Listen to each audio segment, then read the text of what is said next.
Hi, welcome to Hey Sound Guy, the podcast where I'll be peeking behind the curtains of the wonderful world of music.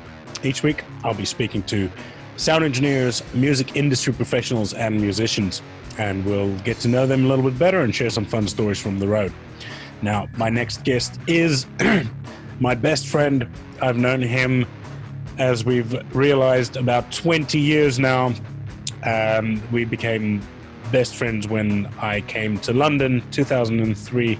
He was kind enough to put me up in his house. He's a fantastic musician, great engineer, and he's had a fantastic career, and he's made it all the way from South Africa to America. He's now living in Texas. Ladies and gentlemen, please welcome my good friend JP Mare. Well, hey Tians, how's it going, man? It's good to be here. Thanks for the invitation, and I've been looking forward to this. So thanks a lot. Thanks a lot for agreeing to doing this. It's great. It's been a long time coming. It's yeah. Well, you've been very busy. I see there's been quite a number of guests that you've had on, and I mean a couple of really great friends, obviously, and some really great engineers. And I haven't listened to every single one, but I've listened to a fair few, and it's really cool, man. You've been doing some good work with this, so well done. Hopefully, thanks, man. Yeah, I'm trying to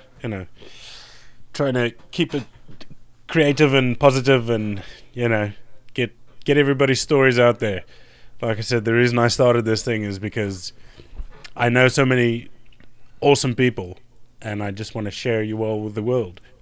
Exactly, man. Likewise, dude. No, it's a pleasure. I think it's fantastic, and I think especially now, with a majority of us not being able to work, and I mean everybody, but our industry specifically, I think it's tough. I mean everything's down, everyone's out. So the fact that people can actually get together on platforms such as podcasts like yours and webinars and all sorts of stuff, I think it's cool. It's good for the industry, and at least it keeps people connected. Yeah, I think that's the most important thing, is to keep connected with your friends and peers and colleagues. Not to lose track of each other, because it's so easy to just go into your own little bubble and just getting on with business. Well, I mean that's the case for me, definitely, because I'm more of a do my own thing, but I gotta try and reach out every now and then. I see our Ronnie Scott's WhatsApp chat is busy. I just every now and then I just look over and there's like 100 new messages. I'm like, oh shit, I'm not going to be able to catch up with all of that. Just read the last few and throw in a little comment. Maybe. Okay, I'm out again. That's it. Add your 5 cents. It almost it reminds me of that episode I saw in The Office the other day. I don't know if you watched The American Office, but there's a good thing where Jim he always goes to parties and stuff, and then he sneaks away. He just makes an appearance, but then he's got to get back to the wife and kids. So he does that. He goes in, he make sure he gets a selfie with whoever's the host, and then he pops out. He says something cool, something that they may remember, and then he's off. He's gone. Brilliant. But he's still got like the proof there to show, hey man, selfie. It was a great party. I was there. That's right. Exactly. I wrote my name on the wall. Exactly. Great. How I normally start this thing is if you can introduce yourself and tell us what it is that you do and how you came to do what it is that you do. Sure. So the audio bug, I suppose, as probably for many of us, it started with just love of music, and but probably let me start from what I currently do, actually. So I'm currently the head audio at the Wagner Noel Performing Arts Centre, which is a performing arts center here in the state of Texas in the US, and the venue actually belongs to the University of Texas Permian Basin, and so I've probably been there for the last year or so now, or coming up to a year. And it's been a lot of fun. I mean, it's sort of getting back into the swing of things, and as far as audio goes, and then how that all probably started is you know, as I said, many of us is just through sort of the love of music and. But my actual journey in the field of audio was probably when we worked together. That's where it all actually started, was back in the UK. I mean, how many years ago was that when we had our Pinnacle episode? When we Pinnacled it, 2005 I started, you came back. Well, you were back end of 2004, you came back here, and yeah, so it was 2005, 2006, 2007. Wow. It feels like a lifetime ago when you think about it, hey, but it's... no, I mean, definitely. So that's probably where it started for us. I mean, I remember that one of the first live shows that I got to work at, I know we dabbled in all sorts of things, and a lot of corporate events, and but one of the first sort of shows where we got to do a live show for me was, I remember I was operating a follow spot at a UB40 show, which I think was an outdoor gig in Milton Keynes over the summer, and it was just a great environment to work in. And I mean, I remember that whole day was really hot outside too, nice summer's day, and just getting stuck in from the morning early.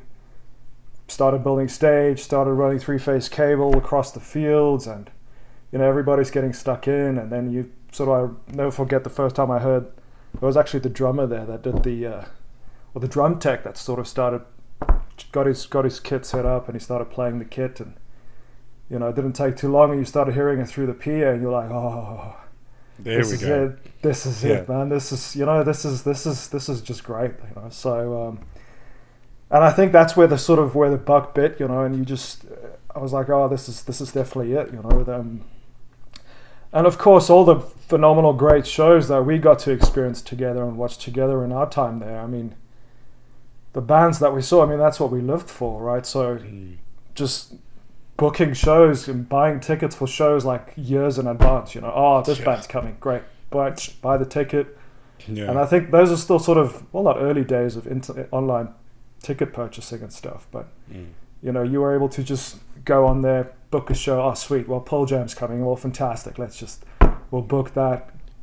Put it in the pocket. And I mean, we saw some great shows together. And the UK is all the great venues. I mean, Brixton Academy, Hammersmith Apollo. I mean, the Astoria is not there anymore. It's not there anymore. Wow. No, they closed the Astoria years ago for the Crossrail. I mean, the Astoria must be closed now, like maybe 12 years. Wow. Yeah. That's terrible, man. I wasn't even. No, I know. It was such a great venue. Yeah.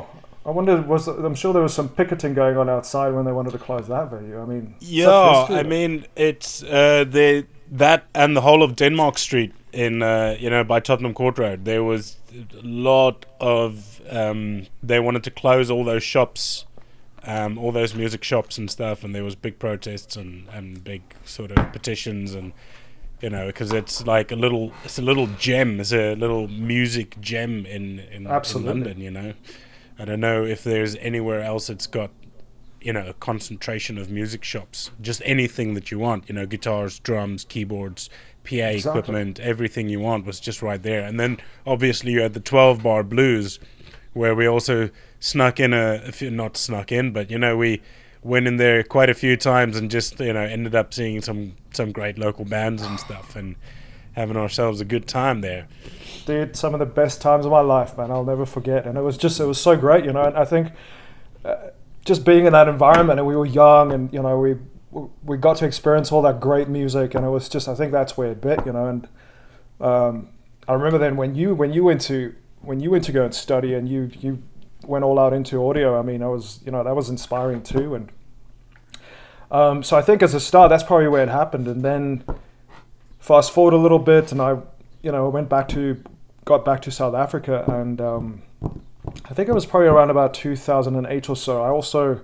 I enrolled, and I did about a year of audio college in Cape Town, and and it was a good experience. I mean, it was good to spend a bit of time in an actual studio, and you did learn quite a lot. I mean, during this time, I was freelancing in live sound as well, and started learning and setting things up. I mean, really starting at grassroots level, and learning signal flow and stuff like that, and how it actually all functions, and did a various few gigs throughout that year and stuff as well, and that sort of continued once I finished with college too, and I then sort of I started working full time for a staging company, and the company was called, I believe, Presentation Staging, and which was really good too. I mean, we also did quite a large variety of shows and gigs, ranging from corporate to music, probably more on the corporate side of stuff. But you do learn quite a lot on the corporate side of things too, and there is a lot of stress usually, and clients are very demanding, and you got to get stuff right, and and you also dabble in everything from AV to audio to setting up lighting, and so it's a good learning experience, and you're responsible for sort of prepping gigs and getting stuff ready and making sure that the gear works, and then you got to go out there, take one or two of the other guys with you and go set it up, make it happen, interact with the clients, and so that was really good. And then I did that for about a year full time, and then I don't know how it happened. I think I started freelancing. I think I left the full time gig. I think the money was just not, I was probably able to make a bit more money freelancing in there. So, and there wasn't too much. I really wanted to get more on the musical side of things and do more of the musical. And there were some other companies around Cape Town, companies like Gearhouse and Selby's, but Gearhouse especially, because they were doing a lot more they did the jazz festival every year in Cape Town, which is awesome. It's really such a great fest. Yeah, it's a big one, It's a very big one, yeah. Exactly. I some of the musicians I know that play in Simande, they used to play with Hugh Masekele, and they used to play with these kind of guys, and Talib, what's his name? Talib Peters, was it Petersen? That's correct, right? Petersen, yeah. Yeah, he knew this guy, Adrian Reed, keyboard player. And he always comes and talks to me, tells me stories about Talib, and tells me stories about these guys. He played keyboards for Boney M, and these sorts of things. So they're sort of very involved in that sort of scene. And I know the Cape Town Jazz Festival. I don't know if that's what it's actually called, but I know it's a big one. Yeah, it attracts international musicians and artists. So it's not just a local thing. Oh, absolutely, man. It's called the Cape Town Jazz Festival. Like you said, it really is up there with, like the Montreux Jazz Festival and some of the other big ones in the world, and it happens annually. And I know they always get a good lineup of international artists to come and play. I mean, but yeah, those guys are great. And I also, working through Gearhouse, I mean, I remember they did the first actual PE Jazz Fest, which was not on the same scale as Cape Town, obviously, but it was also at the new stadium in PE too, and that was really great. Actually, that's Hugh Masekela was one of the headliners for that show, and they got George Benson and his band to come and open up for them. And I remember that was also an amazing show to work, because just again seeing especially Benson's crew and his engineers, and especially his front of house guy. And he's a nice guy. He's a nice guy. I met him when they were at Ronnie's. Oh, really? Yeah. He came and played at Ronnie's a couple of times. Front of house guy is very nice. Stage tech is, that's another story. I'm sure there's many of those, man. But he was a great guy. I mean, I didn't get to interact with him as much. I mean, I was literally just there as a hand. But I remember they were the only band that night that were actually able to get a sound check. And obviously, with the whole the entire stadium being completely empty, I remember when they were sort of doing sound checks, and the guy, we had a couple of delay towers at the back too, and he was busy tweaking. I remember there was a lot of issues going on within the stadium too. And then this guy probably, you saw him running up and down front of house, this back and forth, man, and it probably like 45 minutes or something, and then gone. Clear. Issues eliminated, everything clear. And I remember for that festival, like Benson's band was the only band that were actually allowed to come and do a sound check. So there we were on stage, and like, whoa, Benson's up there, you know. And I remember he had this young kid that drummed for him too, and dude, this drummer was so tight, and he was just he had this. I don't know if maybe he's played at Ronnie's too. I don't know if he was just on that tour specifically, but he, you know, he had a really strong snare arm as well, and he just it was just, and everything was just in the pocket, you know. And then for Benson to come up there once the band was all set and stuff, yeah, man, it was really amazing, you know. So these were the sorts of gigs that you got to do with Gearhouse, you know. So that was really great, and slowly but surely, sort of, you know, moving closer to consoles and stuff like that. But it was more a fact of sort of learning more and you know, and then getting in with a big company like that and gradually sort of working your way up, you know. Yeah. And I remember at the Jazz Festival one year, I was stage manager on one of our stages. Wow, now talk about learning curves, you know. That was just when you've got probably about 9-10 artists a day on one stage. Yeah. And there's a quick basic rider that you maybe get like beforehand, you know, where you know, okay, well, I got a kit, I got 2 guitar players, there's a bass player, you know, there may be a grand piano coming out, there may not be, and then it's just stuff changing on the fly, and then you having to sort of run there. I mean, there's the monitor engineer, there's the front of house guy, and you sort of responsible with your couple of guys on stage for just making sure that stage is patched, you know, making sure that splitter works. And usually with those big type of gigs, you know, where you've got where Gearhouse was pretty much supplying all the audio gear for the entire festival, you know, give or take 1 or 2 other companies, you know, the warehouse is pretty much cleaned out. So, you know, and they try and put the best gear on the main stages, but you know, of course, it happens where sometimes there's a shitty splitter, you know, and all of a sudden there's like 9 channels that just doesn't work and then you got to improvise. You're like, shit. And then the front of house engineer's like, dude, I'm not getting this channel. And then the monitor engineer goes, hey, you know, you running down on your knees, trying to find a channel. Is that working? No, this one? Okay, cool. There we go. Let's go. There's no time to write it down, or you just got to remember it down, you know. And then, yeah, that's right. You don't have a pen, just remember that down then. That's it. And, you know, they just so that was pretty crazy, you know.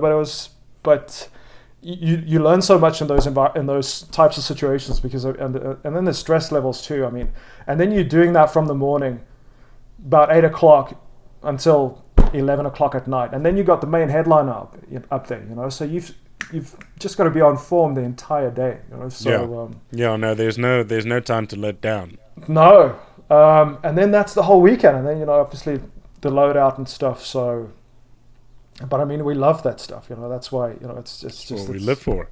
Exactly. So, but, you know, especially I think with the jazz festivals too, and, you know, I mean, you can relate with all the great experience that you have with working with so many great jazz musicians and artists. I mean, when you work with musicians of that caliber and that level, it's just it's such a privilege, you know, because we're all in it together, you know. I mean, everybody's working towards the same goal of ensuring that these artists are able to deliver their music and their art in the greatest or best way possible, you know. So, and if that happens, then it's just, you know, it's so rewarding. You know? You might get a pat on the back at the end of the night, maybe not, but, you know, it's, you know, that, you know, some good work was done and it sounded great, and, you know, and everyone was happy. So. 100%, man. I always say, if they forget about me, then I did my job right. Exactly. If they don't go looking for you, then you know.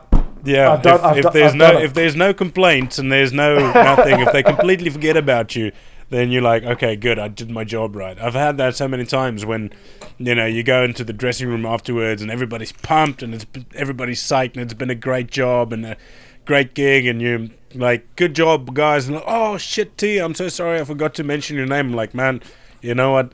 That to me is a compliment in itself, because you you were so comfortable on stage that you forgot about me completely. Exactly. If it was the other way around, then maybe not such a good thing. But yeah. Exactly. So so that was really great in South Africa, sort of being exposed to sort of that level of work, and it was really great. And then throughout with Gearhouse as well, there was a couple of other smaller companies that I freelanced with, in and around South Africa, also doing various festivals. I mean, did a few of the Qatari festivals too. Fantastic. Yeah, that's a different beast, that too. I mean, that's it's a huge Afrikaans festival, and there's some people that are very demanding that they don't really. Yeah, it's not really valid. Their demands aren't really justified. If I can just. No, I that. remember. But, I was going to mention that when you were talking about the high caliber musicians, the ones who, like the George Bensons and the people like that. When I've always found that the higher up they are in quality and having a name and all that, the nicer they are, because they've got less to prove. It's normally the guys who are either on their way up, or some guys are just prima donnas. Like Axl Rose, he's always going to be a prima donna. There's nothing you can do about that. He's good, yes, he's great, and he's fantastic, and he's got a voice like no other. But on the other hand, remember when we were there 2006 at Download, and he was 45 minutes late for getting on stage. Oh. Yeah, he got a massive fine for that. Actually, that whole tour bankrupted the band because of all the fines and stuff. When I was studying... Not surprised. When I was studying, one of my tutors, her husband, was involved in that tour. And the reason why they were on 45 minutes late that night is because Axl wanted his roast lamb dinner before he went on stage. And of course he did.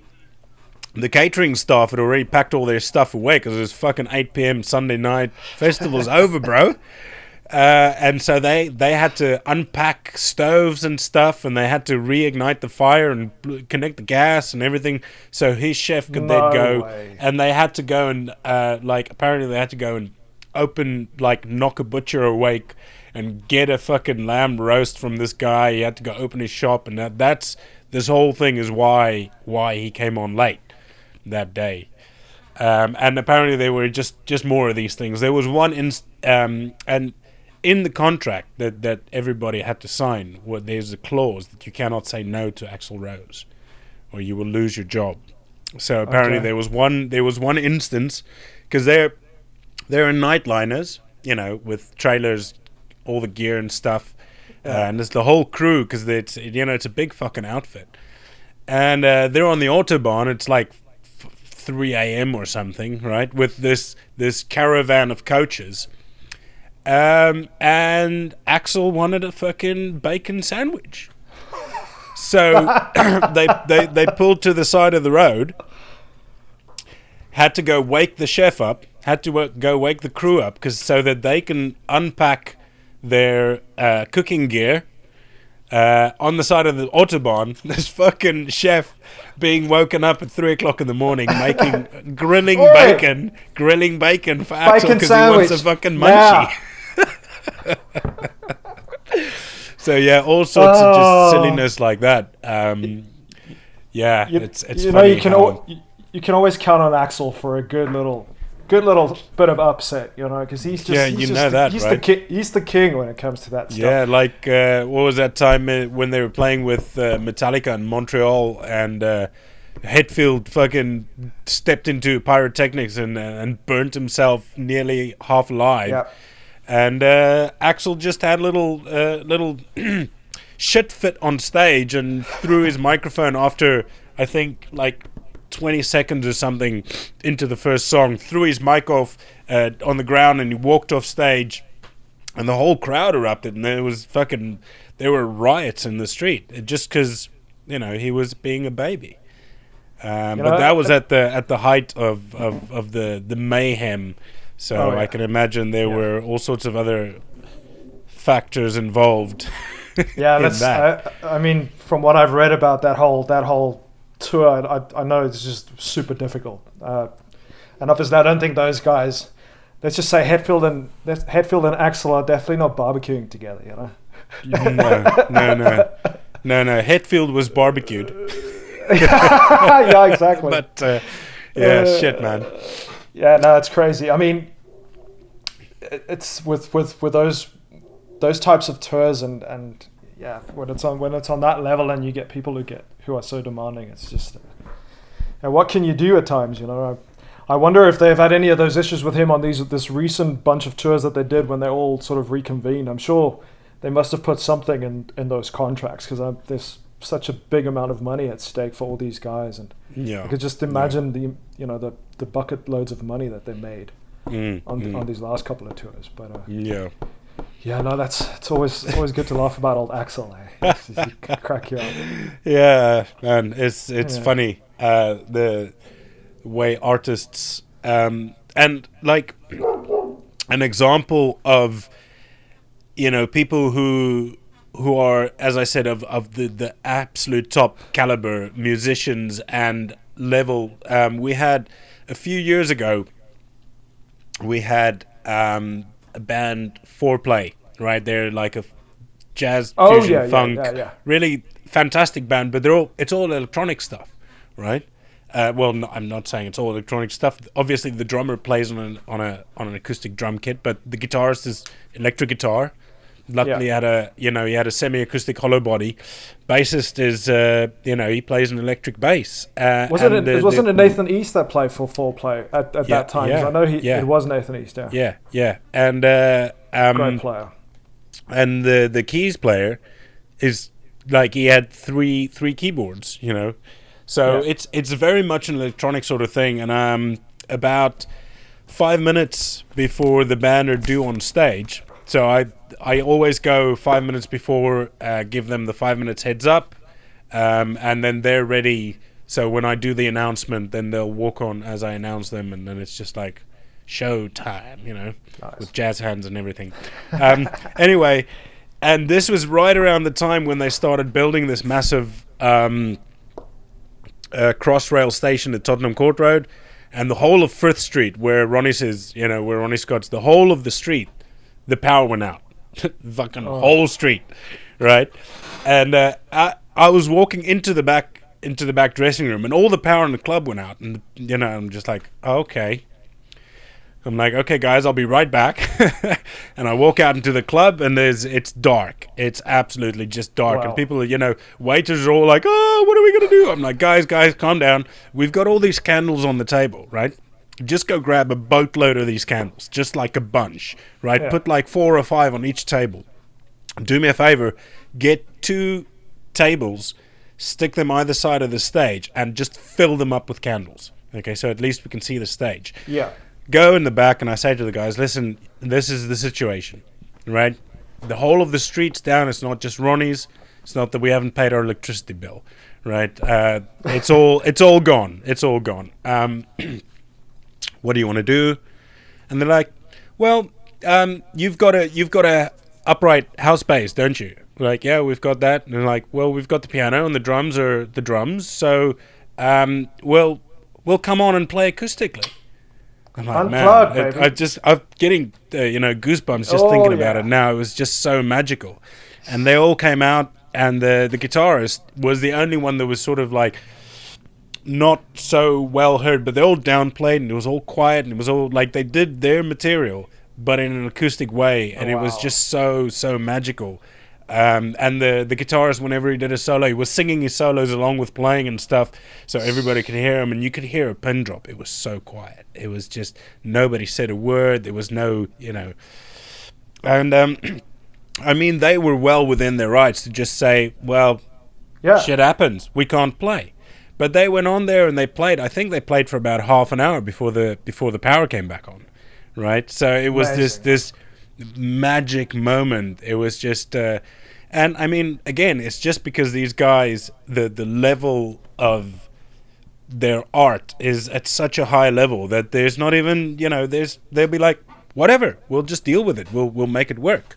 That's and it. I think that to me is kind of like the measuring stick of where you measure great artists and, anybody really. If you know your business, you can fucking get on with it, right? Sure. Without complaining too much. No, you're absolutely right, man. It's just a great example of being fantastic musicians, and also being professional at the same time. Because these people had come and they had paid to be there, and they've got this gig booked. But instead of sorry, we can't play unplugged, or not even making an effort, what do? They make a plan. They get together, same ensemble, just unplugged. I mean, a little bit softer, and they still, and that's actually probably more magical. That people probably got more for their money that night. 100%, man. Because what a privilege to actually see those people in that intimate setting like that, which at Ronnie's usually is already pretty intimate too. But then to get it like that with the candles, man, that's super special. Yeah, you're not gonna get that on a huge production. Okay, obviously with 5,000 people, it's going to be a little bit difficult to probably play an unplugged show, but still, I mean, it just shows the level of professionalism from these people. Yeah, something that reminds me of is remember when we went to go see Iron Maiden in Earl's Court, and the PA blew up, and old Bruce Dickinson was running around for a half an hour playing with spotlights, entertaining the crowd, and there was 20,000 people there. I don't know. There was a lot of people there. Was that at Earl's Court? Yeah, that was in Earl's Court just before they tore it down. 2006. December 2006. Was that the gig where Trivium opened up for? Because I remember that show, but because I can't recall the PA blowing up. But I remember the show where because we did go watch Iron Maiden at Earl's Court, but I remember Trivium opening up for them. That's possible. Yeah. Or maybe I had one too many beers and I just can't recall so well. So that's possible. It all just gets mixed together. I don't know. After a while. That's very possible too. Definitely we didn't go light on the lagers. Nah. Yeah. Right. So actually, when you say that, the bug bit you sort of in that time, it's actually a little bit earlier than the bug bit you, because you've been a musician since you could crawl. Well, you never crawled, you just started walking, didn't you bastard? Yeah, that's the only prodigal thing I probably ever did, was I skipped the crawling bit, but that's probably where it stopped. But yeah, no, I the music bug certainly did bite a lot earlier, and I probably started when I was in primary school. I think we both started the same, because you also sang in the choir and stuff too, right? So yeah, I started doing choir singing and acting and stuff in high school. Nothing in primary school. No choirs or anything. No. So just a little bit later, I sort of started with sort of singing. That's where it all happened for me, and I sang in my local school's choir. There are two choirs actually. There was a boys' choir and then the mixed choir with boys and girls, and then from there we did a concert one night where and it was actually in the town where I lived at the time was Nelspruit, and we actually did a concert. We had a concert scheduled in the Sudwana Caves, which was pretty special. Oh, wow. But what made it really cool was that in South Africa there's a really world-class choir school, and it's called the Drakensberg Boys Choir, and these guys were actually on tour at the time, and we were gonna sing together in this concert in the caves. So they were gonna do their big set, and then we would get together. We would sing a few tunes, and then we would all get together in the end and sing together. But what was so great, probably 2 days before the concert, we actually the boys choir school were actually at our school, and with their choir director and their accompanist and everybody else. So we got to rehearse these pieces that we were going to perform together, And it was just amazing, like to see these guys sing. And I mean, they were all like, you know, young boys, but they could all read music, and they sang so well. It was really inspirational stuff. And anyway, we ended up doing the concert that evening. It was phenomenal. It was such a pleasure. But then what the school usually does, the boys' choir school, is at the end of these concerts, they have auditions for boys who would potentially like to join the school. And you know, so my mom was quite encouraging. She's like, "Hey, good. Why don't you go do an audition for the school?" And I was like, "Well, no, I don't want to do an audition for that school. Those guys can actually they sing. I mean, I'm not going to do that."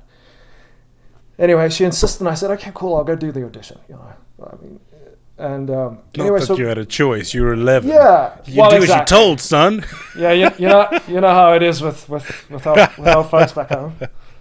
You don't question me. Yeah, you know what I say. That's anyway, right. so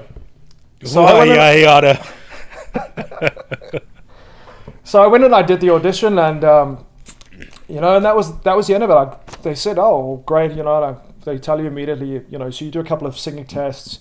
I mean, I couldn't sight read or anything like that, but you know, you do some singing, and they actually just, you know, they check if you actually have an ear, you can actually listen and hear music. And so once the audition was finished, they said, "Okay, cool. Well, you know, if you ever were interested, we would love to have you at the school." So I was like, "Oh, great," you know.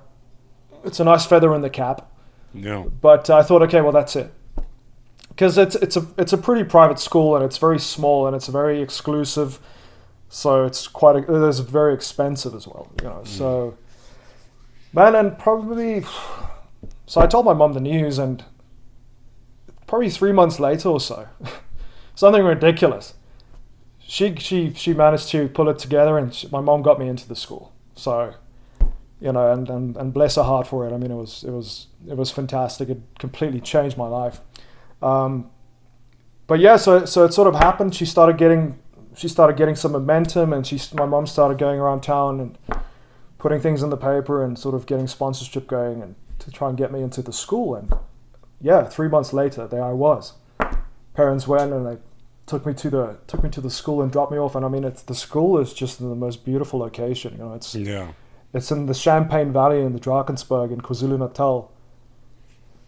Man, and it's heaven on earth. It's just beautiful, that place. And it's probably, the school consists probably of about 109, 110 boys all together, ranging from, you know, standard 2 to about standard 7. Well, I suppose from 11 to 10 years old to about 15.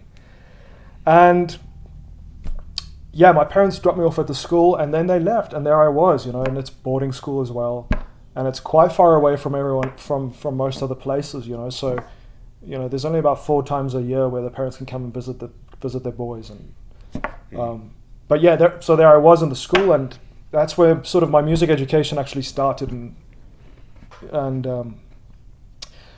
you know, before you can actually join the choir, the full-on choir, you sort of go through like a period where you actually have to sort of earn your concert status, and you know, to be able to sing in the choir, you need to be able to complete, you know, to sight read very fluently, and you got to learn the choir's full repertoire with all their songs, and you got to be able to sing all and perform all of those songs. So it probably takes you a couple of months. So then you're sort of seen as as a new boy, and there's an actual new boys choir, and so you don't get to perform with these guys, you know, so you don't get your colors yet. Yeah. So anyway, you complete all of that training.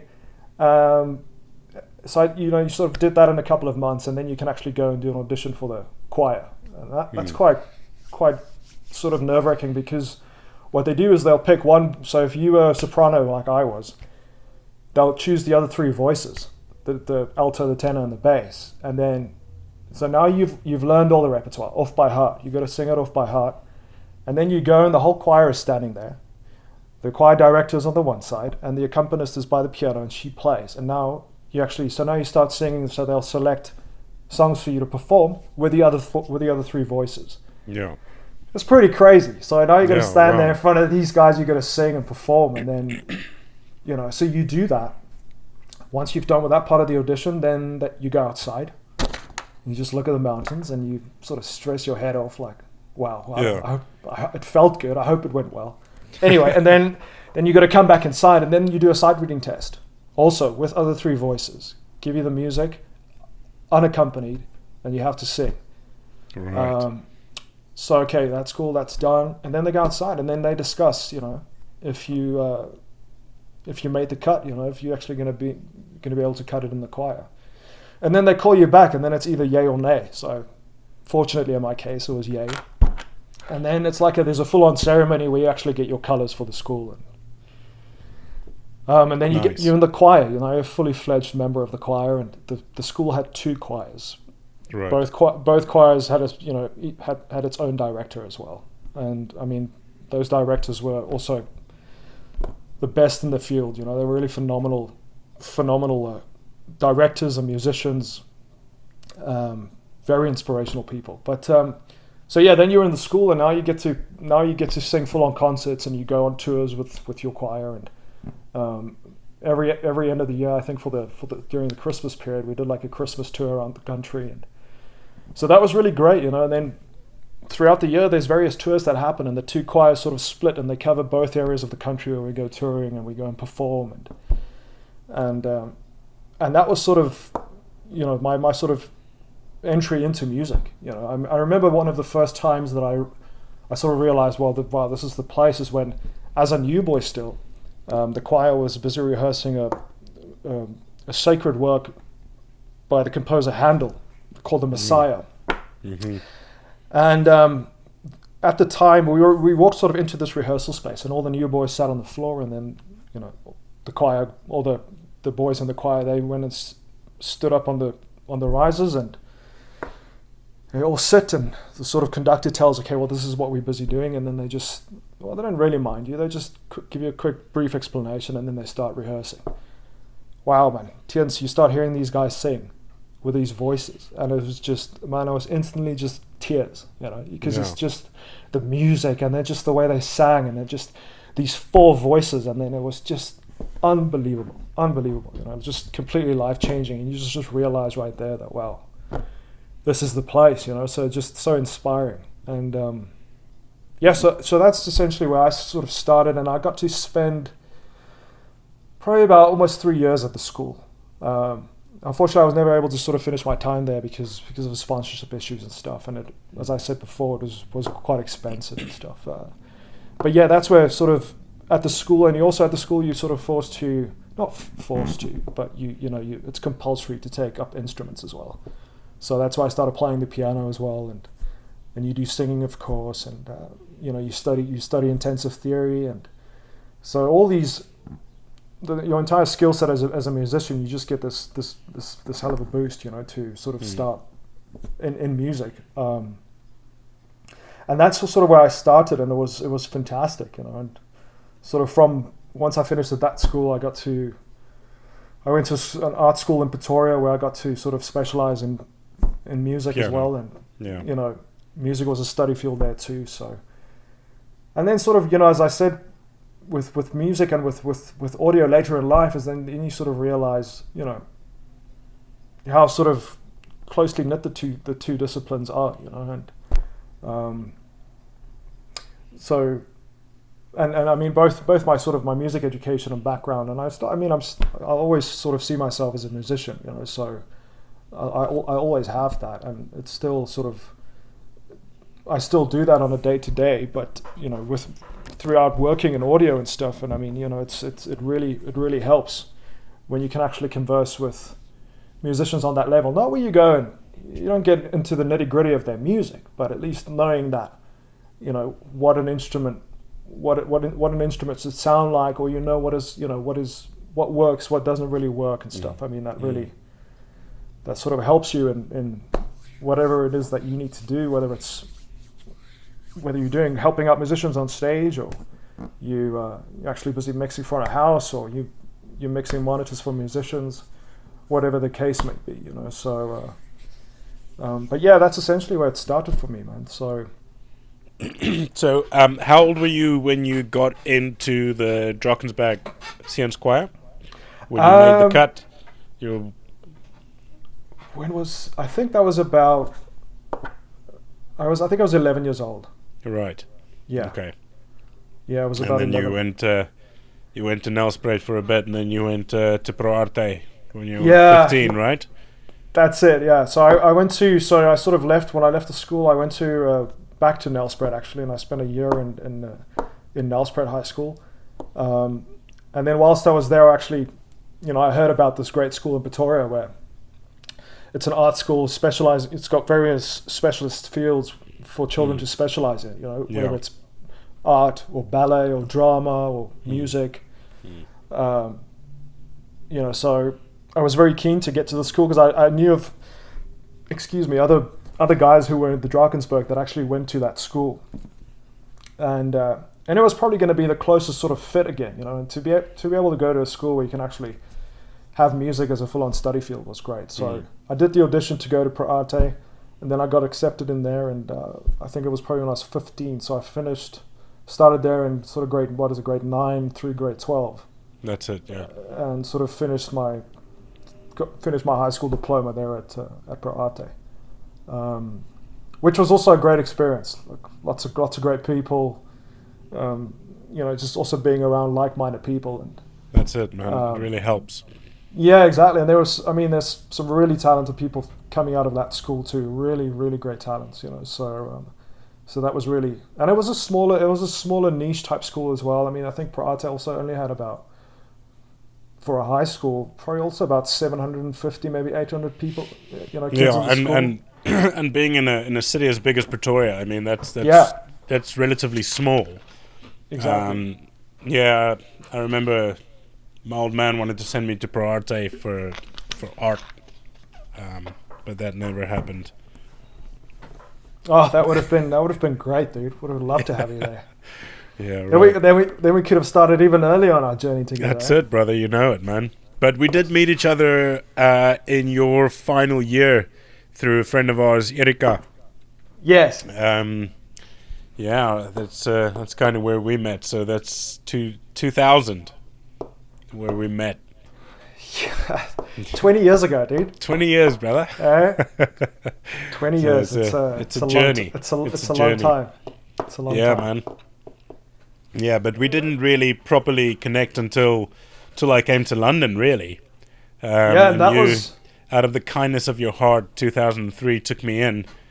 And, Of course. Still working security at Deloitte & Touche in Temple. And it's funny the things that, I think having range in life is such a valuable skill to have, or just experience, where you've done various things. And I think for both of us, we can say that, we've had quite a bit of range because we've dabbled in many things. Our life hasn't always been strictly audio. I mean, that's what we love. But before we did that, we did all sorts of other things, and I mean, I think we're still today capable of doing many things as well. But just where we started out with together too, and even before sort of working with Pinnacle and getting into the industry, as crew guys, and I mean, there's types of jobs that we've done before and in between, and through our travels. I mean, you were combine harvesting in the States, all over the show, and straight out of school, I was doing all sorts of random, ridiculous things, not ridiculous things, but random jobs and stuff. Chopping up chickens and farm work, and I mean, there I was, a little city boy musician kid, and I was like busy driving tractors and spraying slurry all over fields in the middle of Salisbury or whatever, wherever it was. But it's cool that you through our travels and experiences that we've that we were able to actually do that, and then sort of still come around and where we are today. I think I think it enriches the experience, and it brings, as I was saying to Nigel Price, I was speaking to, and actually I've kind of been going on about it's the importance of having something else that's outside of your primary field. Whether it be a hobby or having a second job or having something, or even the example that I used was writing a song about going to the park. And if you're sitting at home, you can think about so many things, but if you actually go and take a walk to the park, take that 20 minutes, instead of sitting there for 20 minutes trying to think about it, take that 20 minutes, have a walk towards the park, and then you can see a bird, you can see how beautiful the tree is, there's leaves on the ground, there was a wind blowing, and all of this is going to add to your song. So if we convert the song into your life, and the song that you're writing is your primary goal that you're chasing, your primary objective as work, and having these other things just makes it a more full round picture, the same as there was this book, this Japanese samurai soldier. Like, he was one of the elite, and one of the things that he says is, you have to excel in more than one single thing. Like, for him, he was a martial artist. He was a samurai, but he also did poetry. He also did painting.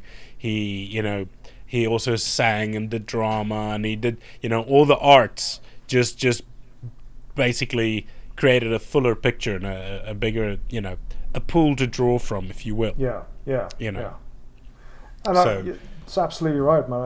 I think diversity is key. If you have a range of diverse skills that you can tap from, I think at the end of the day, it just makes for a fuller, rounded person. I think I certainly cherish every experience that I've ever had. Even if it was as far removed from music or audio for that matter as it was, it's you have to sort of cherish all those experiences, because that's what it's all about, right? Isn't it? Yeah, 100%. These are the experiences that we have. So yeah, and this is the journey that you're on. And we've all got our own journey and our own path and our own time. I've seen it many times where people get dissuaded. I haven't made it yet, maybe I'm not going to make it. Or look at this person who's my same age, and look at where they are.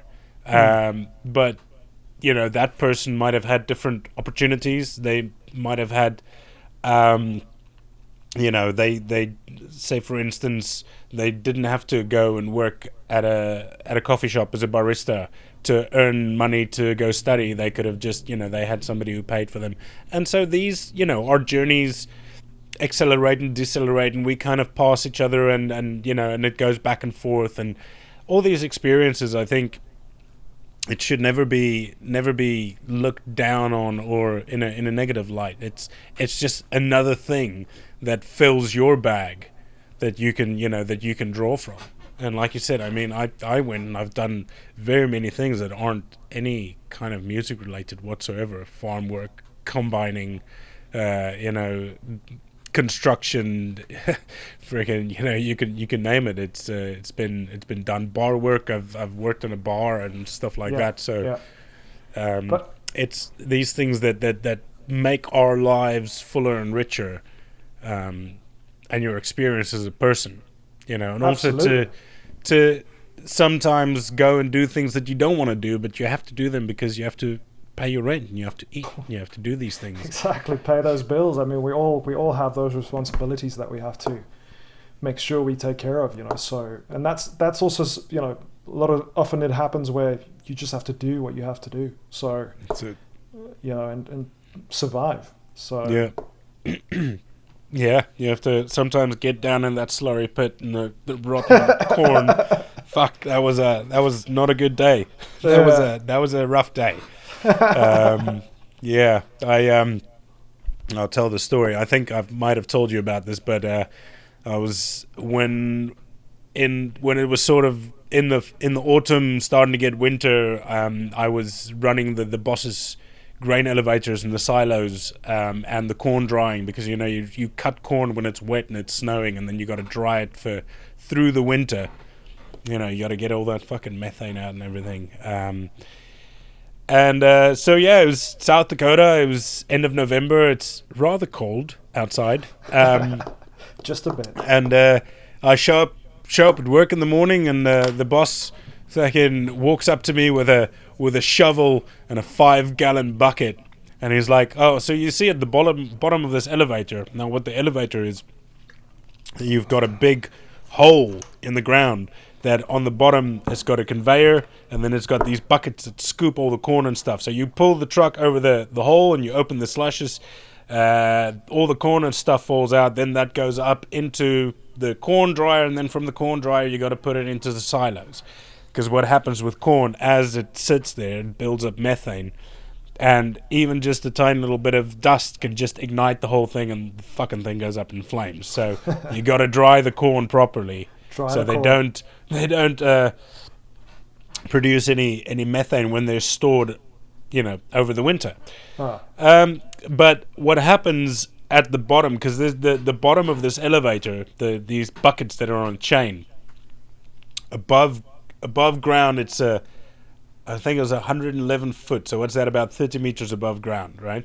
But underneath as well, there's about I think it's about 30 feet underground. So wow, that's climbed down in this fucking shaft. There's not a lot of space, and as the corn keeps going through, it wears out that metal plate at the bottom. So every now and then a piece of corn just falls out, and then it fills up this hole, and with the snow, and then the water melts, and then there's this lovely, rotten, disgusting. So I had to get down into this pit that day and fucking clean it out. But as I got in and my feet got wet and then my knees got wet and I'm like, where's the fucking bottom? And then my hips were wet and I was basically up to my chest in this freezing, stinking corn slush shit. Which took me a good bunch of hours, because I'd be in the bottom filling up this bucket, and then my mate Yaku would pull this 5-gallon bucket up and empty it out and then let it drop. But there's all these pipes and stuff that goes across, and every now and then it pulls it too hard and it goes, and then it falls on your head and you yeah, that was fun. And then completely covered in shit. Covered in shit, man. The worst stinking stuff you can. It's horrible. But and then went back and showered and got myself dry and come back to work. I was only gone for like an hour. I went, had a nice warm shower and got something to eat and put dry clothes on, and I came back and the boss had let the corn dryer catch fire. So after spending a whole day freezing in this rotten, disgusting water, here I am at 4 p.m. on top of a burning corn dryer with a fucking hose pipe and I'm standing like in the flames trying to douse this fire. And then afterwards I had to climb in there and scrape all this burnt corn and shit out with my hands in the corner, and that's definitely I think that's definitely one of my worst days at work I've ever had. I think you should have put your name on the side of that silo or something, and just make a signature there and say, hey, Tiens was here and we spent some really good time together with this flippin'. Had some good times here. Yeah, no, crazy. Yeah, those are good times, man. But I mean, these are the sort of things that where you prove to yourself that you're actually worth your salt, Oh yeah, for sure. And I think the victory that you get from that is 1,000 times better than not going down that route, not having had to do the shit work. Exactly. It's good to face a little bit of adversity on every now and again. It just that sort of, like you say, it just shows what you're made of. And, that's right, man. And it builds character. It builds character, man. So it builds character, but it also reveals who you are, like very, very quickly. Oh yeah. Are you gonna run, or are you gonna dig in and just carry on with it? So, that's right. Yeah. Get stuck in, son. There's nowhere to go. Yeah, exactly. Yeah. So you did the because you went and worked in Doha for quite a number of years. Yes. This was 2014 you went there. Yeah, almost. Yeah, I think it was 20. I did a first contract over there in 2012. sort of the last part of the year over 2012. So yeah, I was from Cape Town. I got an opportunity to go do just a 3-month contract in a sort of production management capacity for a large health summit, or it was actually a big research conference for Qatar. So I had a contact there at the time, and I got a contract, and so I headed out there probably end of 2012, and through sort of completing that contract, I was offered a full-time position at this company, and which was really great. It was, and it was a great experience working there in the Middle East. It was definitely a first, and Qatar was a great place to be in, because there was obviously things were really booming. There was Qatar had just been awarded the 2022 World Cup, which is it's coming up soon. So there was a lot happening in the country itself, where infrastructure was popping up everywhere, buildings, a lot of money was being pumped into the economy, and of course it is a very wealthy country too. So I got to go do a contract over there for this big conference for about 3 months, which was something completely different. I mean, that was the first time sort of stepping into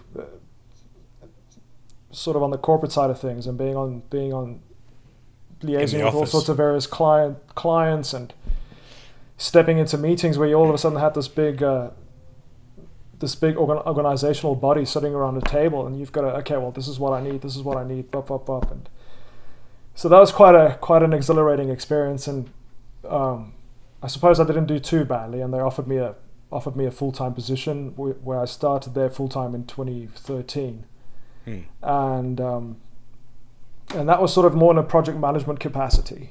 Also one of the firsts, and I got to work for that company for probably about 3 years almost, yeah.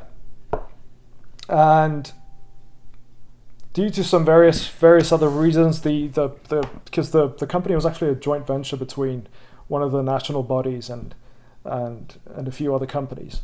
But the board of the company decided to disband the company, and so after about 3 years that I was there, and then I went on to work for another company, also another sort of live event agency, and again also in a sort of project management capacity. So that was probably it was almost a good 5 years that that I worked over there in the Middle East, and really great experience. Learned a hell of a lot. To sort of on that side of the business where actually going out and working on proposals and actually managing large scale events for clients. Where you're not just responsible for your area, but actually the entire thing as a whole. And you've got to hold people accountable for delivering the projects, and getting it delivered on time and on budget, and making sure that you try and exceed the client's expectations as far as you go. And so that was a really great experience. I mean, it was very stressful, I won't lie. It was a lot of stress at times, clients can be very demanding, that they can, and they're so prone to change their minds at the last minute as well. So the sort of the money was there, but I mean the great thing was, I mean the Middle East was great. Provided many great opportunities, and also working in Qatar, where at the time it was was a sort of haven where you could earn tax-free money, which was a really great way of sort of getting ahead and building having a bit of a disposable income where you can sort of plan ahead and do a little bit of saving and stuff. And so that was really great, and of course my wife joined me over there for, when was it, probably 2014. After you got married, 2013 exactly. December you got married. That's it, so that was really great, because I mean at the time, coming back from, or going to the Middle East initially, I mean, the goal was, and it was always to sort of try and land a permanent position there. You know, work as hard as you can and impress the right people, and you know, sort of exceed expectations and come back with a full-time job, and that's what happened. I remember when you actually get offered that when I got offered that position the first time, it probably took me a few days to phone my now wife and then fiance at the time and just say, hey, you know, we nailed it, because we got this opportunity now, and it was really one of those where you're like, you know, you see the sort of the offer on the table and you're like, whoa, that's nice. That's pretty badass, you know. This is real. Is this real? You're actually gonna pay me that much money? Well, that's sweet, you know. So great. Well, you know, so congratulations. I mean, you're a hard worker. I've had the the fortune of working with you. You've never been one to stand back and you get stuck in, and you're a fucking hard worker, man. And as I don't know if you'll remember him, Jason Henry, good mate. He worked for Dream Events as well, and I remember when he was going back to SA from here. I was sort of, this was 2009, I think, 2010, and I was sort of saying to him, are you not, you know, aren't you a little bit apprehensive about going back to SA, you know, because of the work situation there? And he's like, he just looked me straight in the eyes like, you know what, Tiens, workers will always have work. That's a great answer. Fair enough. That's what it is, man. That's a great answer right there. That's the only answer that you need, man. If know, you're there and you show up and you fucking bring your A game every time, people are going to want to have you back. And, absolutely. This is just it's a testament to you and you know, your work ethic, and you know, they saw your potential, and they helped you along the way. So you know, that was a great thing. Absolutely, man. You know, it's just, you sort of, sometimes you get chucked into the deep end and you just have to swim. I mean, there isn't really another option, because you're either going to swim and stay afloat, or you're going to drown, you know. So that's right, man. I remember, like, so 2012, when I went for the initial contract that I did, my job essentially was just production management, man. We've got 30 international speakers, we've got 4 days, there's a theater, there's 4 other big breakouts. We've got all these things happening. You know, my job was to liaise with the venue and all the technical staff, making sure that every session is up and running. Yeah. And everybody has what they need, and you know, presentations and et cetera, is where they need to be, and sort of manage that whole part. And then a year later, working full time for the company, we got that same contract again.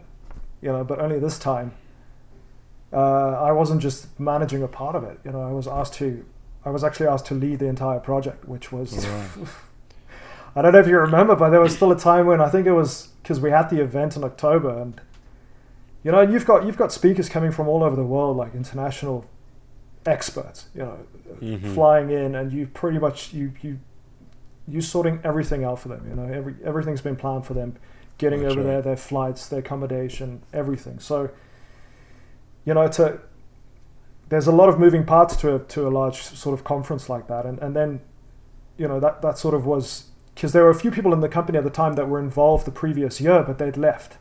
Yeah. And there was another person with me, and she sort of worked for a little bit, and you know, she was definitely more experienced than I was. And then she actually got offered a position by the client, and so she went and joined their team full time, and there I was, Han Solo, waiting on. So the directors of our company just said, "Well, dude, you know, it's yours. Sink or swim." Yeah, there you so go, you just son. have to do it. Man, and it was crazy stressful. I just remember, I think I even spoke to you at the time, and I was just sort of, because I was living out on my own in the Middle East, and you know, there was no one there, and you know, so you didn't really have not a really big support system around, you know. So I remember speaking to you as well, and you know, spoke some courage back into me, and just, dude, you're doing good, and just keep going, and you know, and at the end, it was rough. It was rough, but you know, we got through it. And then for the clients to sort of, I remember that the last night when it was all finished, and I was walking towards my car in the parking garage, And then this big SUV came driving towards me with the lights on. They started flashing me. And then the 4 clients came out. You know, they all, you know, they all came jumping out. I mean, they're all Arab gentlemen as well. And they're like, well, JP. And they were just like, you know, hey, dude, great job. And they were so happy, and we pulled it off, you know. And it was a hell of a result. But I tell you, oh wow, had a few days of sort of post-event blues depression after that, because you're just like, yeah, when you finish on such a high. And it was just so rough, you know. I mean, getting there was really rough, but you know, but it was great, you know. And then sort of from there you just build and do that, and that was I sort of continued on that same path for about 5 years, and it was fantastic, man. It was a great life experience working in the Middle East, you know. And one of the things that you do realize, especially with that part of the world, is, you know, there's a lot of misconceptions, unfortunately, about what happens there, because, you know, a lot of people, you tell them, oh, well, you know, I live in the Middle East, like, ooh, you know, it's... Yeah, did you live in a cave? Yeah, did you live in a cave? Yeah, there's that part, but then there's also the, you know, there's always the negativity and the danger that's associated with the Middle East, and they're like, well, you dodging missiles and bullets, and you know, it really is not that bad, you know, it not at all, actually. So, well, not there, no, absolutely not. Yeah, obviously not there. Definitely other parts not very far away. Certainly, it's very much so. It's absolute war zones, you know. But it was really great. I mean, the 5 years that we spent there was fantastic, you know, and the sort of the things that it afforded us, you know, things that we could do in terms of travel, and because being so, you know, so central and stuff, it's really nice to just, I mean, you could pop out for a second. Yeah, you know, on a weekend, if you would sort of pop out on a whim, you can say, hey man, let's go lay on the beach in Sri Lanka for the weekend, you know. You can just like, yeah man, it's so cheap to fly, so you can just pop on a plane and go and do that, you know. So yeah, that was really cool, man. I absolutely no regrets about the Middle East. That was a very cool experience, you know. And through that experience, you know, once my wife joined me, I should say, you know, that's how we actually then, from there, we got the opportunity to come to move to the United States, you know. So, and that's also been a blast. And I mean, when did we arrive here? In 2017, so almost 3 years. That's it. And that's been fantastic as well. So, yeah, man, that's about it about the Middle East. Yeah, but then you, you know, I'm because when you got to the States, you didn't straight, you know, go back into, or, you know, work your way towards music. I remember you went and you were working in the oil fields a little bit for a while, you know, putting down the graft again, just showing that you're not someone who's scared of any kind of work. You know, roll up the sleeves and I'm fucking there, man. Take my bag of tools and a bucket of water because it gets too warm in the summer. Exactly. Fuck, I remember the first time I tried to pick up a wrench after leaving it on the combine for 5 minutes in Oklahoma. I was like, oh, that's why you guys carry a bucket of water. Shit. That Oklahoma sun, dude. That dust bowl gets hot, man. It gets hot. Oklahoma, Colorado. Fuck, Jesus. Yeah, it's good times. It's beautiful, beautiful country. As cold as it gets to the winter in Colorado, and as beautiful as it is, I mean, it just gets it gets that hot too, you know. So yeah, and it was, you know, coming out to, relocating to sort of West Texas. I mean, we're right here in the oil patch. This is where all the oil essentially in America is produced. You know, we live out here in the Permian Basin, and so everybody you talked out here, this is oil patch country, you know. So essentially, everyone you're going to meet on the street, they, in some way or another, they work in the oil field. You know, they connected into oil somehow. It's just, I mean, so that's where I sort of started out here, and you know, so my wife got relocated through her company, and you know, when I eventually got the authorization to work, I knew some people, and they were just like, dude, well, you know, we've got a company. We'll give you a nice big ass truck and some tools, and we'll teach you what to do, and then you go and work in the oil field. You know, I was like, sounds good to me, man. You know, why not? Yeah. And that's what happened. And it was a great way of sort of seeing the country too. And you know, And I mean, you know what those big trucks look like. I mean, you got to see a lot of them in the Middle East. Was probably the first time I saw them because what, like the Ford F-350s and those big Chevys and those the exactly. Dodge Rams. Exactly. I mean, we don't have them as big popular. As those back home, do we? So I remember my little Bucky, my little Bantam, and I showed it to guys over here. I was like, dude, let me show you a truck. So I pull out this little, I showed them, I go online and I looked for a little Ford Bantam, and they're like, What's that, dude? It looks like a flip-flop. And then I called everybody, hey, y'all, come look at this. Look at this little thing. I said, what are you laughing at, dude? That's my truck had a baby. Look, my truck had a baby. And then, you sort of get these... like I said, I saw that in the Middle East for the first time, but yeah, so once you actually get over here and you see all the trucks and stuff, and then out here as well, in the Middle East, they're just driving them. These guys have these huge trucks, and then they get out with, their get up and stuff. They're not really working in those trucks. No. But over here, these trucks are they're modified, and they got these huge steel flatbeds on, and you've got a tank of diesel, tank of fuel. You get the big guys that do the big welders and stuff, and they've got them. They've got the massive welding machine on the flatbed at the back, and those guys make big money, by the way. But yeah, that was pretty cool, And then again, just another great experience. I mean, and I did that for probably about a year, and then you get to see so much of the country. I mean, I did so much driving. There's a lot of windshield time, and drive as far as New Mexico and all over the sort of Permian and the Bakken Basin, and you just sort of everywhere, and working and sort of that side of things. I mean, I probably did it for about a year, and then once I sort of finished with that is when we have here in our little patch, we have the Wagner Noel Performing Arts Centre where I now currently work, and it's a beautiful venue. And I remember when we just arrived, I remember went out there to go watch a show, and it was awesome. It was actually this Get the Lead Out, which was a sort of Zeppelin tribute band. Oh, it was a great show, man. It sounded so badass. And we sort of, and I always sort of kept an eye on the venue. And then my wife actually, the one day she came across a advertisement where they were actually looking for someone, or the head audio position was open.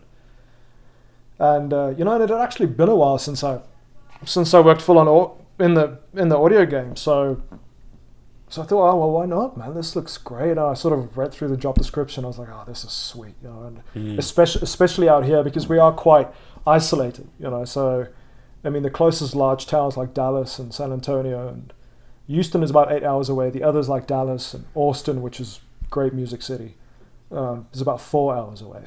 Right. So it's not just around the corner. No, I mean, and I would have loved for us to live in Austin. I mean, that's it's definitely my favorite city in Texas, But yeah, unfortunately, that's not the case. So when this position opened up, I was like, well, man, I certainly have to go talk to them about this. And so I gave him a call. I remember I was actually in the field when I had to go for my interview, and the production manager out there, great guy, his name's Dave Davis, and Dave gave me a call. He's like, hey, man, can you come in? I said. So he asked, do you want to chat over the phone? I was like, nah, man, let's have a face-to-face. So I said to him, can you give me an hour or two? So I was actually in the field, rushed home, got cleaned up. Washed the oil off.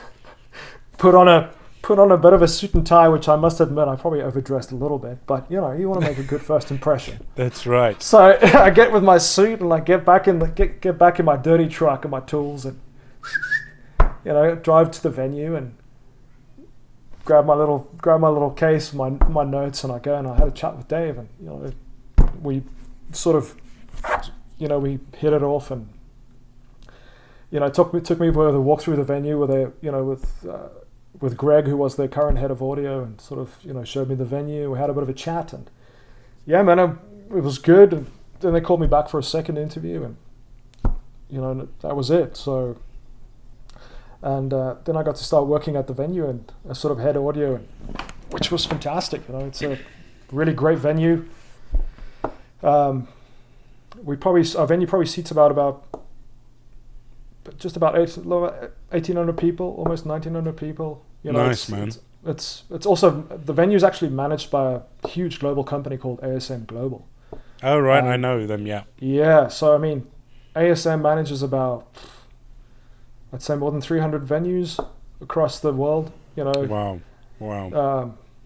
I mean, there's quite a lot. I mean, I know I think Manchester Arena was one in the UK that I know of. Wembley's Arena, what's it called now? SSE, I think. That's correct, yeah. That's being managed by them. So, you know, it's a really great venue to work at, and you know, we've got what's great about where our venue is for acts that are on tour and stuff that come through that actually do the big cities. It's usually on the way. Like, so if they do come through from Vegas or via Arizona, yeah, they can do a little stop over in Midtown. That's it. And I mean, everybody. I remember when the venue opened, you know, we get really great artists coming through. You know, the highest caliber. You know, we do a lot of variety of shows. There's, you know, a ton of Broadway that comes in here. A lot of country, some rock, some harder rock on occasion. You know, a lot of stand up. So we get a variety of shows that come through. Fantastic. Which is great, you know. I remember when the venue opened, they had I think they had Rod Stewart that opened up the venue. Wow. When it opened up, and you know, it's a really great venue. I mean, we've got a great PA in our venue, which they probably installed about 2 years ago. We've got a great L-Acoustics K2 rig in there. And beautiful, man. L-Acoustics are just so sweet. Just so beautiful. Just amazing, you know. And so it's great. You know, what's also great is usually with the touring acts that come through there, you know, when the engineers get out and they actually see the venue. I mean, a lot of times we'll communicate beforehand and they'll check it out. And, you know, I'll tell them this is what we have, and most of the time the guys, you know, they'll just leave their PA in the trucks. They're like, well, there's no need for me to rig anything up. And yeah. I mean, as policy, we don't strike anything either in the venue. Our PA is always flown. You know, but we have had occasions where, like for the Blue Man Group, for instance, recently, where we did he does that sort of, the whole show is actually they use a L-Acoustic, that Lysa system, exactly, that whole immersive.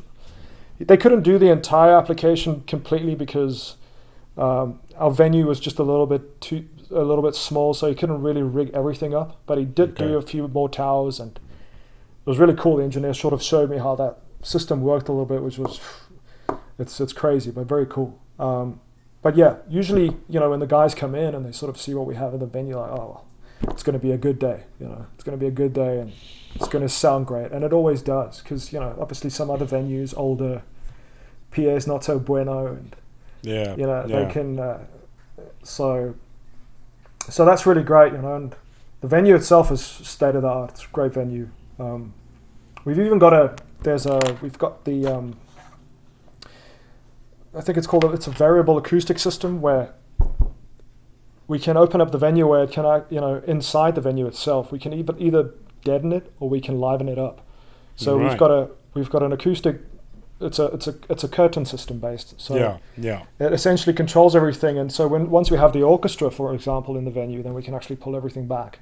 Yeah, you want to open that up and let it breathe. Open it up, and man, Tiens, I'll tell you, the way it sounds in that theater, especially like if we put oftentimes we've had the grand piano out there, and you would just open everything up, and you would just play that piano. Oh, dude, the reverb tail in that building is just the acoustics. It's just state of the art. Beautiful. And then of course when we've got live, you know, big reinforced events, hugely amplified. Close it up, and it's just close that stuff down. You want it to sit right in there, nice and dry. That's it.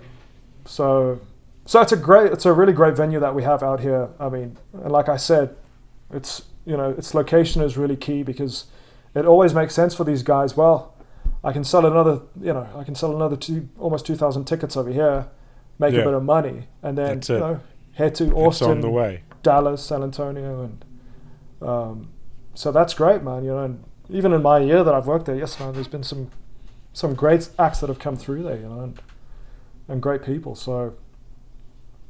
No, a really, really great venue to work at, and it's just been great to sort of get back, do a little bit of a full circle, if you will, just back into live sound, and having the venue sort of as, you know, my little baby to take care of. It's good fun, you know. That's fantastic, man. It's really cool. Yeah, I'm really glad that it worked out for you, and I know that you're happy there. I'm glad you got the desk settings right after I sent you my show files. That was funny, wasn't it? I remember, yeah, because we should probably give a quick bit of, I mean, so there I was and looking at the console. I mean, I haven't put hands on a console in some time, and we had a CL5 in the venue, and so first thing I did was like call you up. Hey, buddy, CL5? Yeah, I know it. Cool, man. Send me some files. I need to check this thing out. So there I was. I put all the files up. Yeah, it's great. I probably locked myself away for a few days just up in there. I mean, Dave and even the lighting guy, they're like, where's JP? No, dude, you can just hear him making music up in the storage room, you know. So I set up little 2 speakers, and I've got the console out there, and I'm just sort of, you know, getting to know it as you do. And yeah. And I put it up, and I load put some files in there, and I start playing around with some stuff, and all of a sudden I'm like, okay, cool, I'm done now. So let me just remove the USB, and I want to reset everything back to where it was, because obviously I had all these other sessions and scenes on there, and boom, nothing. And I was like, oh, kids, I felt so bad, man. I completely forgot to tell you that, you know, you should do a partial load. No partial load. Just put everything on there. Oh no, cool, man, cool. Yeah, just go stick it in there. I felt like such a dick, man. Man. I was like, oh my god, yes, I'm so glad that you had a backup. I got in a bit of a flat spin there, but yeah, thank goodness for backups, you know. So I had the backup, and let that be a lesson to everyone. Yeah, no, but you live and learn, right? You gotta. That's right. You guys still running the CL5 there then? Yeah, we are. Yeah, they're good desks, man. It's a great console, dude. It's such a workhorse. I mean, obviously you see a lot of the tours and stuff coming in. You know, Digico is obviously very popular. You know, all the big acts are using Digico on stage and in front of house, and now and again you get someone who comes through with an Avid or so, but you know, certainly Digico is the standard. I mean. Yeah, it has definitely become the standard, and you know. Yeah, especially for a lot of these huge productions and things like Broadway and stuff, and you know, it's, you know, those setups and stuff are there's a lot happening, you know. So. Yeah, I think the thing that really helps is snapshots, you know, and the fact that you can swap snapshots without losing any audio or anything like that. It just goes straight through, and for theatre, I think that's key. You know, especially if you've got big productions, you've got, you know, 48 microphones that are wireless, and you've got same amount of in-ears, and you've got all sorts of everything, and people move about the stage, so they need monitors in different places, they need different levels of monitors of different things at different times.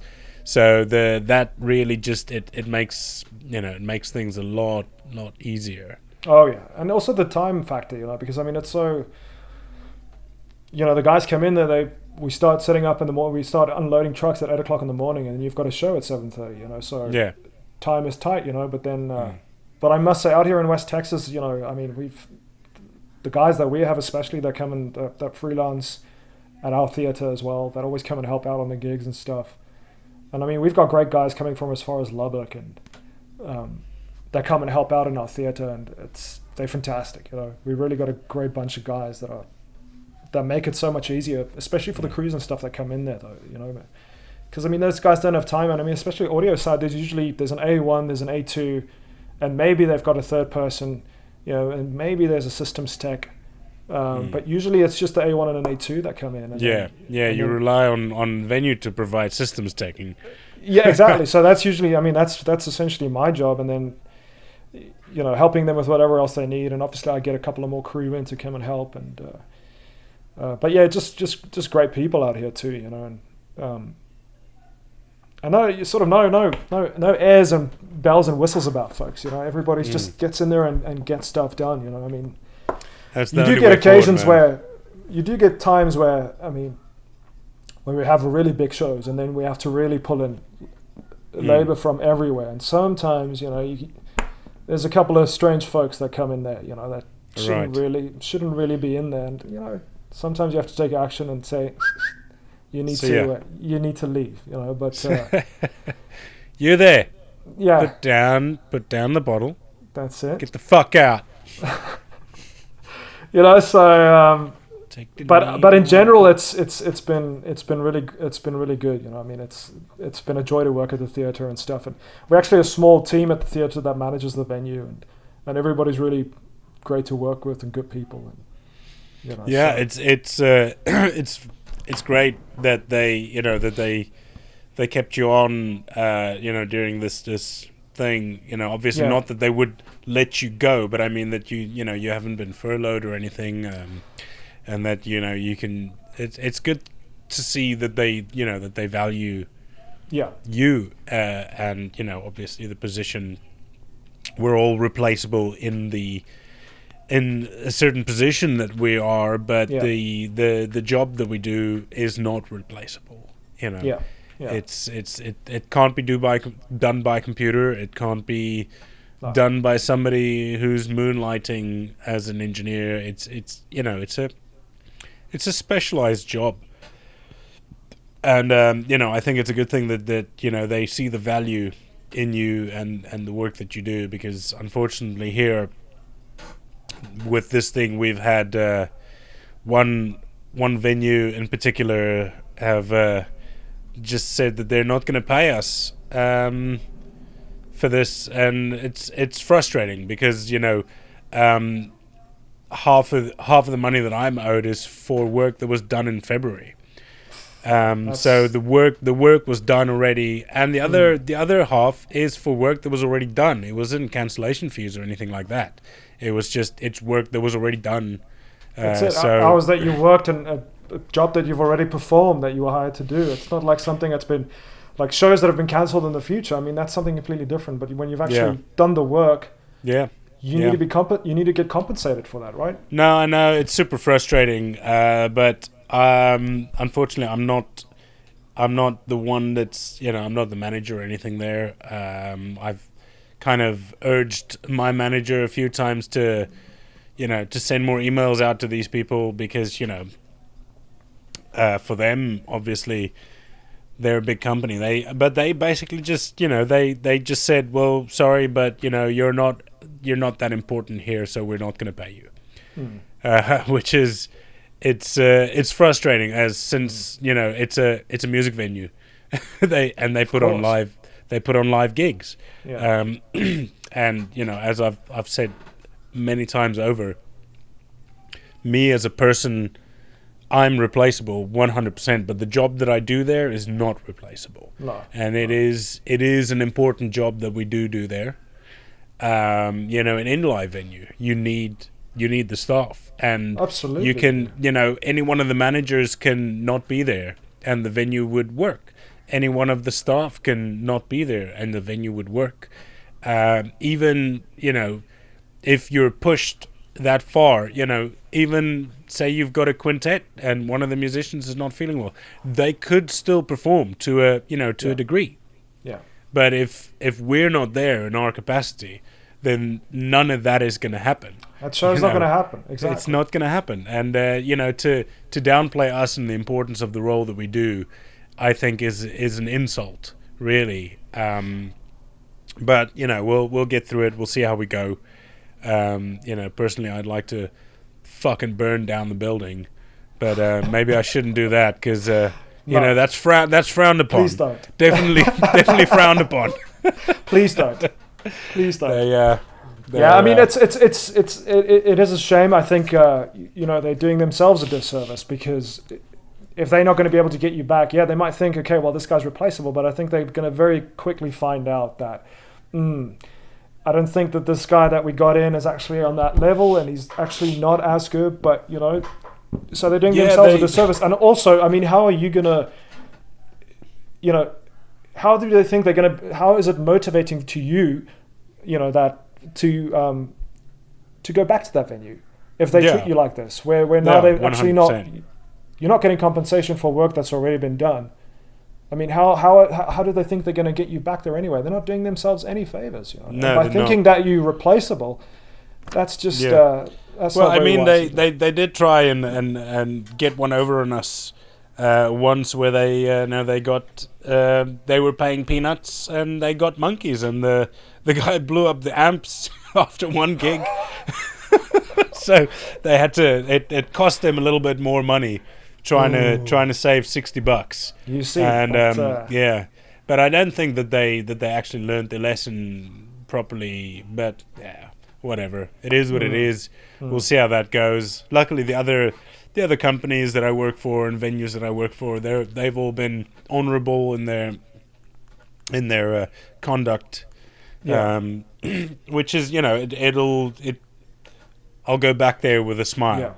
Yeah, exactly. So I'm really glad that it's worked out, you know, in this way, that, you know, that you've also, you know, they've realized the value of you and the position that you fulfill. It's been good. I mean, the thing is, you know, I mean, once the venue opens, and I think now there's rumors, because we're actually going back next week, but this is just going to be, so we return back to the venue on the 4th, but obviously there's not going to be any shows happening, and they're saying, I think the earliest shows we might get would be, they're currently saying potentially August, but I think it's probably maybe September, and then it's going to be very gradual, you know. So up until then, I mean, for now things are fine. You know, we're going to go back to the venue. There's things to do and sort of get ready, and various maintenance things that I have to take care of and stuff. But actual shows, probably only September. Yeah. If September, you know, it might even be later, but we'll see. I mean, gradually, I know in the States now, you know, various states are sort of lifting restrictions, and in Texas, they started to slowly open up certain businesses. I know with my wife, for example, they got some communication yesterday where it said that they're only going to get back to the office potentially in June, you know, so. Damn. And, you know, it's funny. I mean, the impact that it has, I think it's, you know, obviously it's going to change a lot of things, but I think even, you know, a lot of companies are probably going to look at things in a different way, and, you know, how people work and the working from home thing, because it worked for some companies actually. So yeah. But anyway, we'll see. As far as our industry goes, I mean, like I think we spoke about it a few days ago, and you said, you know, it's like, yeah, we're the first ones with the, you know, we're the first ones, out, last in. First out, last in, exactly. So it's going to be a while, man. You know, it's going to be. We'll have to see how this whole thing plays out. It's such an unprecedented thing, as it's, you know, it's never happened. It's, well, not in our lifetime, or even our parents' or grandparents' lifetime. And I think, you know, the last time anything, you know, to be honest with you, I don't think that this thing is as bad as they say it is. I think they went over the top a little bit too much. Not denying that there is a disease out there, not denying that the fucking coronavirus is a real thing, but looking at the figures coming in, kind of, you know, it seems like on par with the regular seasonal flu. And, you know, looking at what doctors and virologists and epidemiologists and people are saying more and more as the time is going on, that, you know, it's kind of ridiculous quarantining healthy people. You know, this is an unprecedented thing, because they've never done anything like that ever. Normally quarantine is for the sick or the vulnerable. You know, and I don't know. I'm not denying that this is a real thing, but I think the overreach has, you know, it's a dangerous thing. It's setting a dangerous precedent, and the economical impact of this thing is going to be felt for years. Oh yeah. Because, you know, you have got a job, you know, where you are getting your money, or even if you get furloughed, you'll get a certain amount of your money. But for a lot of freelance engineers, there's nothing. Oh yeah. Right. That's the truth. The impact of not paying 3 months of rent would mean that for the next year, I would have to pay an extra £200-300 a month to get that money back, you know, and that's just rent. That's not bills, and that's not everything else. Oh, yeah. So the economical impact of this thing is, you know, it's crippling, and the side effects of the lockdown, suicide has gone up, abuse has gone up, domestic violence has gone up, poverty's gone up, homelessness has gone up. Food bank, the demand for food banks has gone up. It's just gone there, and where, people are going to definitely be suffering from this for a much longer time than the virus. Oh, absolutely. And again, I'm not saying what they did was wrong, quarantining and everything, but I think this long-lasting quarantine is something that, I don't know. Yeah, no, it certainly had its impact. It's huge. It's a massive impact, on all spheres of life. I mean, the economy, people, like you said. But I think hopefully, I mean, the only thing that we can look forward to now is that just gradually things will start. Yeah. Slowly getting back to some sense of normalcy. But of course, the impact that it has is undeniable, and it's hard to even fathom how far out it reaches, in terms of its impact. It's devastating, but we can just hope that things gradually start to sort of get better, because I mean we're in it, I mean. Yeah. But no, that's true. We're in it. There's not much that we can do right now. Who would have thought, like, going into 2020 that it will just, I mean, when the Ebola virus was running rampant in Africa, I mean, they did all the screenings and stuff at the airports, and everybody took those measures, and it was pretty bad.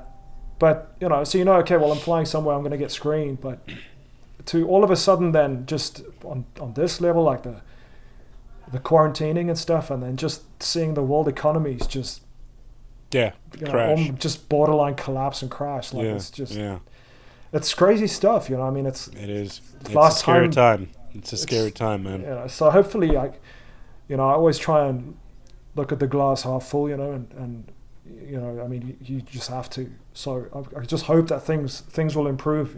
And sort of get back to where they. I don't think they'll ever get back to where they were. Well, it's certainly going to take a very, very long time. That's for sure. It'll certainly, its effects are going to be felt for a long time. So. Yeah, definitely. But I think if we just sort of stick together and doing what you're doing with your great podcast and others that are sort of, I mean, even the artists now are doing concerts online and doing all sorts of stuff, and sort of just trying to keep that connection alive between people. And we have the means to do those things nowadays, I mean, that's... Yeah, man. That's Can you imagine if this shit happened in the 90s? Fuck, bro. Dude, that would have been... So even if I wrote you a letter, there was a big chance that you're probably not going to get it, or you get it in 3 months, you're like, shit, dude, I've lost an arm, or something. Yeah. So... No, it's... no, I think... I mean, I still, I've been home for 5 weeks, and I still, find things to do, and I'm like, I still haven't done everything that I wanted to do. Built the things that I wanted to build, and make the modifications that I wanted to make in the studio, and did this, and I'm currently, finishing off my mobile podcast studio, nice. And just getting the little things done here and there, and like I said, building the homemade gym out of fucking old double bed or things like that. Upcycle, baby, upcycling all the way. But I that's guess good. I mean, we'll have to see how this thing is going on, and how it. Have you been you've been playing a lot of music? You've been playing your piano and playing your guitar and. Oh yeah, man! Every day, every day I try and make some music, and so I'm always lucky in that sense where I've never really bored, and so I've been doing a lot of that, and well, you only get bored if you're boring, right? Yeah, exactly. So I've sort of kept busy in the studio, and it's been a great time actually. So I was very grateful for the time, because. I mean, especially coming out of the last season, I mean, it was quite it was crazy busy, man. We had so many shows, like and then I get a day off, and you're so tired. So having a bit of time to actually sit and spend in the studio and mix a few tunes and record a few tunes and play some music, and starting to play the drums a little bit more. So that's quite cool. And fantastic. So sort of getting the hang of my drumming, I must say it's been fun, and yeah, man. So that's been great, and nice, man. Well, hopefully soon we'll be hearing some of your music put out there. Yeah, man. Write us a couple of tunes. Yeah, for sure, dude. For sure. This is quarantine number 1. This is quarantine number 2. That's it. Yeah, man. Yeah, great. The mumblings of the quarantine or something. I'll come up with some crazy album name. Something. Yeah. Yeah, exactly. Right. Yeah. Well, that's great, man. I'm glad that you're keeping yourself busy, keeping yourself entertained. Thanks, man. And I can see the sun is shining there. It's nearly lunchtime there where you are. So it is. I bet you're going to go do that and have a little walk and get some sunshine, get some positivity, some vitamin D. Absolutely, dude. Absolutely. Yeah. I'm going to head out to dinner. Out. Okay. Out to the kitchen. That's it. So, yeah. Make the trek. That's right, man. The trek, it's going to take a while to get to the kitchen from here, but it's got to be done at some stage. Absolutely. So, yeah. I thank you so much for taking the time and doing this.